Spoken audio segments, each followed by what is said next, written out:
Hello दोस्तों।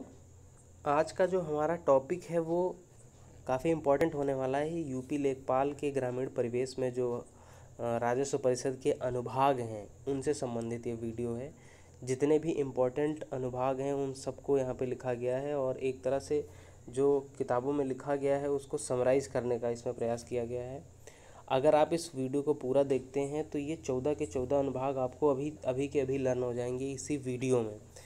तो चलिए शुरू करते हैं और जानते हैं ये क्या होते हैं। तो सबसे पहले राजस्व परिषद के कुल 19 अनुभाग हैं जो कि उत्तर प्रदेश के लखनऊ में स्थित प्रशासनिक कार्यालय जो है उसके हैं 19 अनुभाग और 14 प्रकोष्ठ। जबकि राजस्व परिषद में जो न्यायिक कार्यालय है प्रयागराज में जो है राजस्व परिषद न्यायिक, उसमें 2 अनुभाग हैं। तो हमें प्रशासनिक के जो 19 अनुभाग हैं उनमें से इम्पोर्टेंट 14 अनुभाग के बारे में हमें बात करनी है।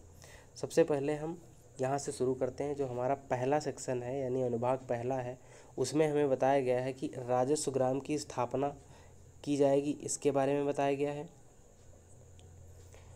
जमींदारी उन्मूलन किया जाएगा ये बताया गया है। भूमि व्यवस्था करी जाएगी ये बताया गया है। इन सब चीज़ों को ये बताया गया। दूसरा जो हमारा है अनुभाग 2, ग्राम पंचायत की भूमि पर बंदोबस्त, वृक्षारोपण, हाट बाजार, मेला, तालाब, कब्जा दिलाना, भूमि, ये सब अनुभाग 2 में बताया गया है। सबसे पहले वाले अनुभाग में राजस्व ग्राम की स्थापना, जमींदारी उन्मूलन, भूमि व्यवस्था, और दूसरे में इस पर कब्जा दिलाना, बंदोबस्त, वृक्षारोपण, मेला, बाजार, हाट, ये सब तरह की चीज़ें दूसरे में बताया गया है। तो तीसरे में ये देखते हैं क्या है।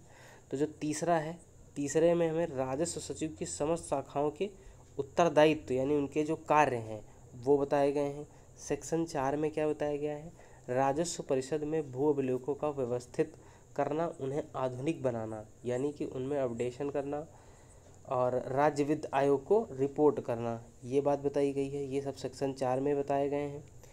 ये सेक्शन 4 में बताए गए हैं। और इसी के साथ सेक्शन 5 में नए तहसील, नए ज़िले व नए मंडल आदि की स्थापना के लिए सिफारिशें देता है। अंतर्राष्ट्रीय व अंतर्राज्यीय विवादों का निपटारा, तो ये एक काफ़ी इम्पॉर्टेंट है कि अंतर्राज्यीय व अंतर्राष्ट्रीय विवादों का निपटारा और यहाँ राज्य वित्त आयोग को रिपोर्ट करना, ये सेक्शन 4 में दिया गया है और ये सेक्शन 5 में दिया गया है। नई तहसीलें भी इसी में बनेंगी। ठीक है, अब जब नई तहसीलें बन गई, नया मंडल की स्थापना हो गया, तो अब राजस्व परिषद में पदों का सृजन भी होना चाहिए, तो ये बात सेक्शन 6 में बोल दी गई। अलग अलग पदों के कार्यों का विभाजन भी किया गया।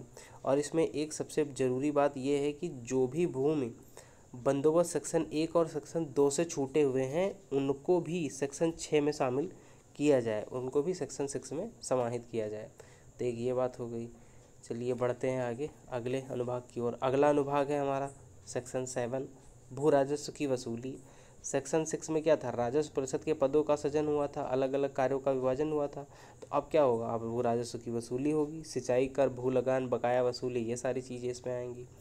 उसके बाद फिर से सेक्शन 8, केवल चकबंदी के कार्य इसमें दिए गए हैं। केवल और केवल चकबंदी के कार्य, सेक्शन 8, ये बहुत इंपॉर्टेंट है, पूछ लेगा। केवल चकबंदी के कार्यों का वर्णन किस अनुभाग में है, तो अनुभाग 8 में है। सेक्शन 9, तहसील में तहसीलदार से लेकर लेखपाल तक की नियमावली में संशोधन का कार्य, ये सेक्शन 9 में दिया गया है, ये भी काफ़ी इम्पोर्टेंट है।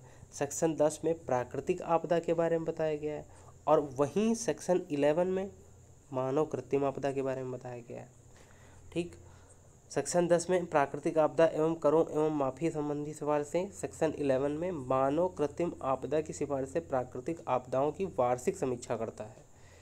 चलिए बढ़ते हैं आगे, अगला देखते हैं।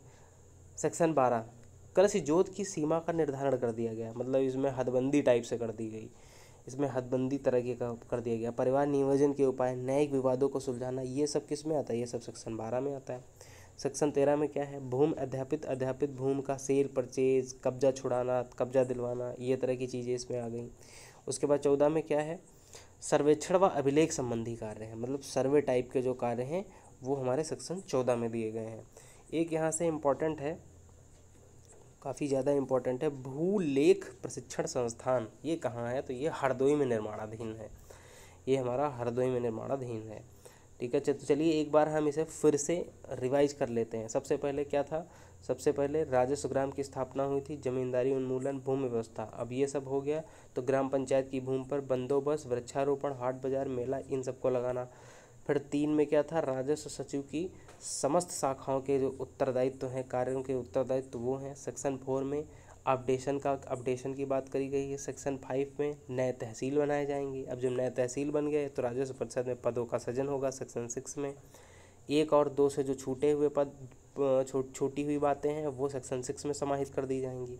सेक्शन 7 में क्या है, भू राजस्व की वसूली। अब जब यहाँ पदों का सृजन हो गया है 6 में, तो 7 में क्या होगा, भू राजस्व की वसूली होगी। सेक्शन 8 केवल चकबंदी के कार्य किए जाएंगे। सेक्शन 8 केवल चकबंदी के कार्य। सेक्शन 9 तहसील में तहसीलदार से लेकर लेखपाल तक की नियमावली में संशोधन।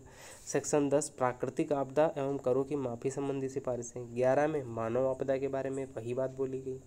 12 में कृषि जोत की सीमा का निर्धारण किया गया, यानी हदबंदी कर दी गई। 13 में भूमि पर कब्जा दिलाना छुड़वाना, इस तरीकों के काम हो गए। 14 में सर्वेक्षण व विलेख संबंधी कार्य हुए। तो इसी के साथ ये वीडियो समाप्त होता है। यहाँ पे 14 अनुभाग हमने समझे और इन्हें याद कर लिया है। उम्मीद है आपको भी ये लर्न हो गए होंगे। अगर 1-2 बार और देखें और इस वीडियो को समझने का प्रयास करें तो आपको लर्न हो जाएंगे। बहुत बहुत शुक्रिया। चैनल को हमारे सब्सक्राइब जरूर करें। Thank you.